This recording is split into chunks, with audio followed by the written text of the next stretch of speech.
What was it like to be a Civil War soldier?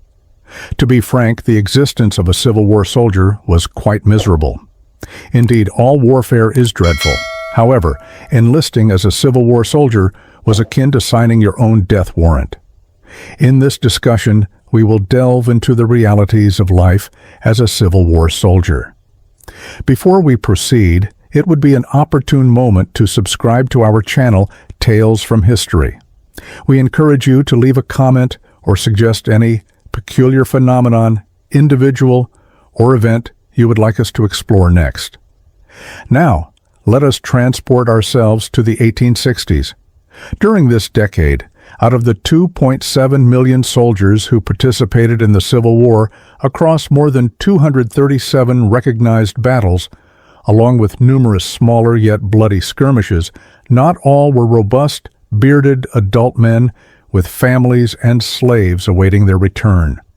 Roughly 420,000 were young boys from the North, aged under 17, while the South contributed an estimated 100,000 soldiers who were under 15 years old. These youths were not landowners, nor did they possess slaves. In fact, reports indicate that the teenagers on both sides of the conflict held neutral views regarding slavery. The primary motivation for these young individuals to enlist was their desire to escape the monotony of rural life. Following Abraham Lincoln's appeal for a brief 90-day tour of duty, a Union soldier could enlist, serve in combat for a few months, and then return home to receive accolades and a hero's welcome. What the Northern soldiers failed to foresee was that the Civil War would extend for several years. After the Union forces were expelled from Richmond during the Peninsula Campaign of 1862, the Confederate Army began its advance towards Washington. The South appeared to be gaining momentum, bolstered by their victory at the Peninsula. It was at this juncture that Lincoln called for an additional 300,000 Union soldiers to commit for 3 years.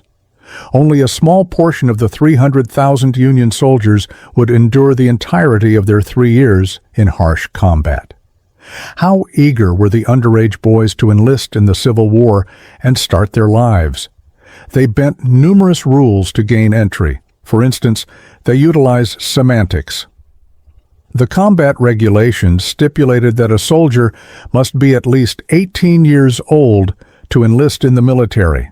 So, an underage boy would inscribe the number 18 on the bottom of a shoe or conceal a piece of paper with the number 18 written on it within his boot. Thus, when the recruiter inquired if the boy was over 18, the aspiring war hero could technically affirm the truth by responding, "Yes, I am over 18. If that tactic failed, the boys would simply fabricate their age. Given that Social Security numbers, driver's licenses, and Spokio were non-existent, if all else failed, the teenagers would request their fathers to vouch for them. However, not all adolescents took up arms. Many of the youths enlisted for non-combat positions, such as joining the band as a drummer, flutist, or bugler. These non-combat roles also encompassed responsibilities like carrying canteens, bandages, and stretchers. Some of the more adept soldiers even aided surgeons and nurses with the injured and acted as carrier pigeons by transmitting orders on the battlefield. William Sherman popularized the phrase, "War is hell," in 1879, 15 years after the Civil War, during which he served as a general in the Union Army. Sherman was well acquainted with death on the battlefields, having witnessed a significant amount of it. For instance, on July 1st, 1863, the first day of the Battle of Gettysburg, Confederate soldiers advanced onto the battlefield in straight lines toward their adversaries. Union soldiers obliterated the Confederate forces. According to General Alfred Iverson of the South, his soldiers met their end with honor. They valiantly fought and fell without a single man retreating. No greater acts of gallantry and heroism have ever been exhibited. The Confederate soldiers did not share Iverson's romanticized view of death on the battlefield. In reality, it appeared as though they were engaged in two distinct wars. The soldiers under Iverson's command would remember wallowing in the mud while bullets zipped overhead. One of Iverson's men recounted the harrowing moment when 79 of his comrades fell in a single volley. Great God, when will this cease? According to the book, Hardy's Rifle and Light Infantry Tactics, soldiers from both the North and South were expected to be provided with the following supplies: pork, bread, beef, vegetables, potatoes, peas, hominy, roasted coffee beans, and sugar.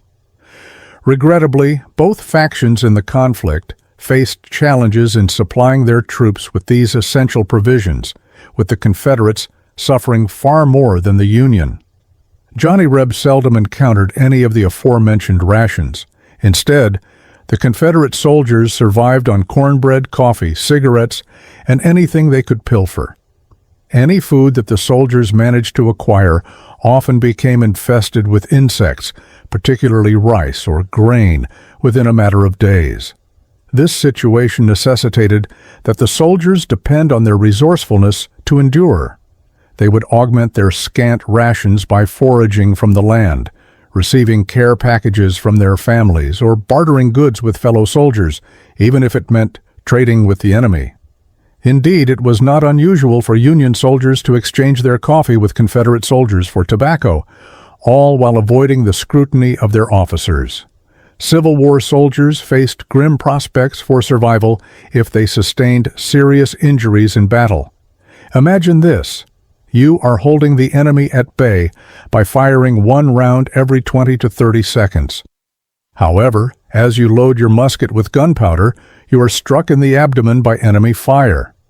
During the 1860s, injured soldiers from both sides of the Civil War often had to lie on the grassy knoll, pretending to be dead where they fell, hoping that an ambulance wagon would eventually arrive to attend to their injuries. If fortune smiled upon them, they might have had a flask of whiskey to dull the pain from the wound in their stomach. If these soldiers were particularly fortunate, a horse-drawn ambulance wagon would arrive, equipped with medical supplies to treat their injuries.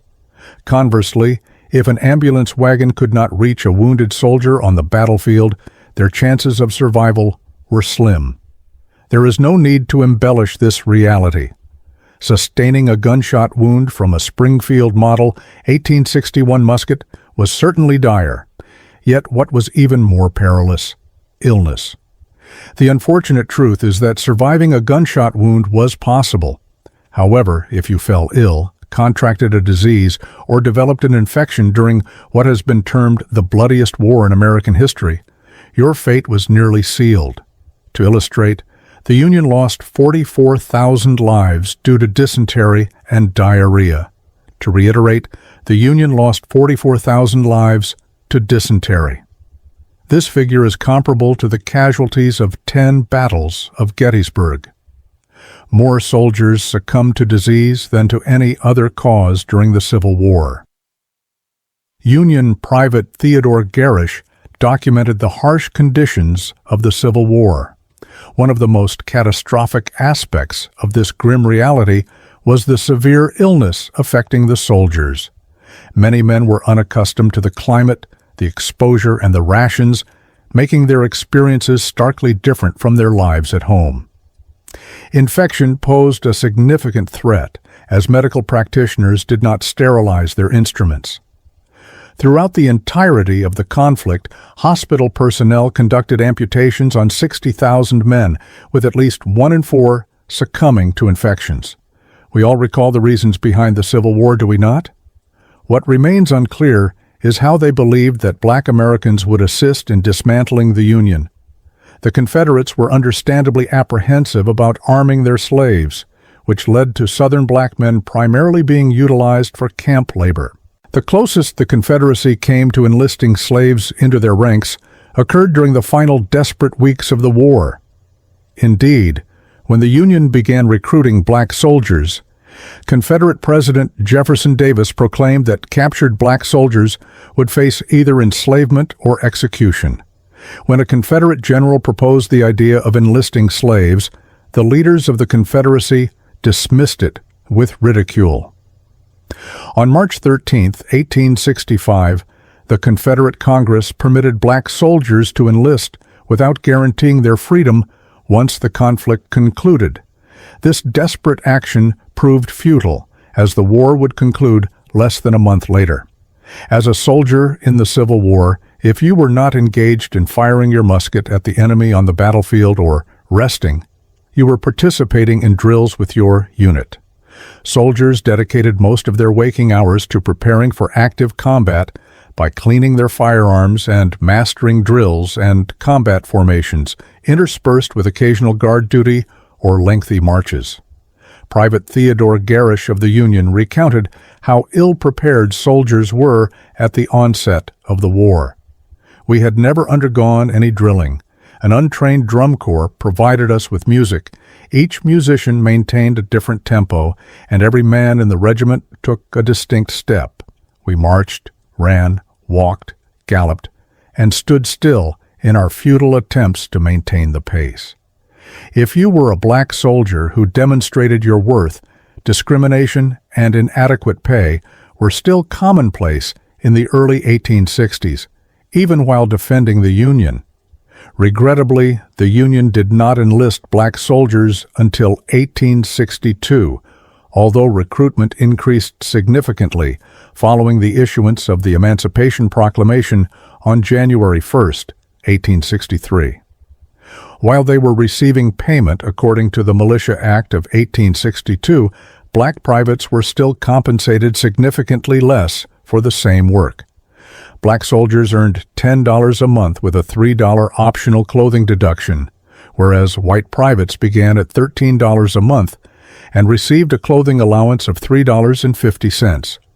For those among the hundreds of thousands of soldiers on the front lines, loading their muskets with bullets and gunpowder and firing every 20 seconds, if you were quick, there was a strong likelihood that your arms would be rendered useless by the end of the day.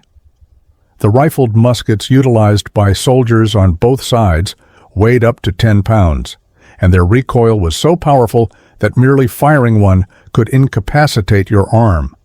Confederate Private Sam R. Watkins recounted his experience. After undressing, I discovered my limb was battered, bruised, and bloodshot from my wrist to my shoulder, and as sore as a blister, I had fired 120 rounds that day. These muskets also frequently overheated, complicating the reloading process. Watkins elaborated, "My arm became so hot that often the powder would ignite before I could properly seat the ball. I often had to swap my arm for that of a fallen comrade." It is worth noting one activity that soldiers engaged in when they were not fighting, sleeping, or cleaning their rifles. They read and wrote as if it were a fashionable pastime.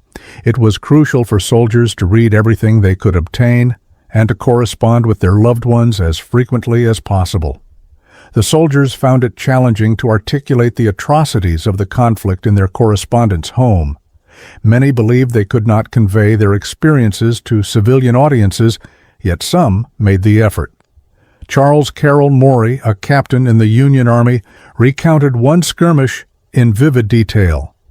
Shortly after our arrival on the battlefield, we began firing. Just after I had aimed my weapon at a Confederate soldier's head, I turned to reload. I noticed a rebel who had spotted me from across his musket. I can assure you that my legs felt extremely short in a very brief moment, or perhaps there was a joint in them.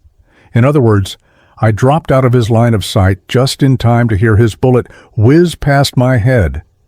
Once I realized the immediate danger had subsided, I stood up straight and completed the loading process. Maury expressed his gratitude for being alive, stating, "I am unsure of what to say first, but I will express my thanks to God for His mercy in preserving my life while so many of our courageous comrades have succumbed to the enemy's fire." So, what are your thoughts? Would you choose to be a soldier during the Civil War? Please share your opinions in the comments below.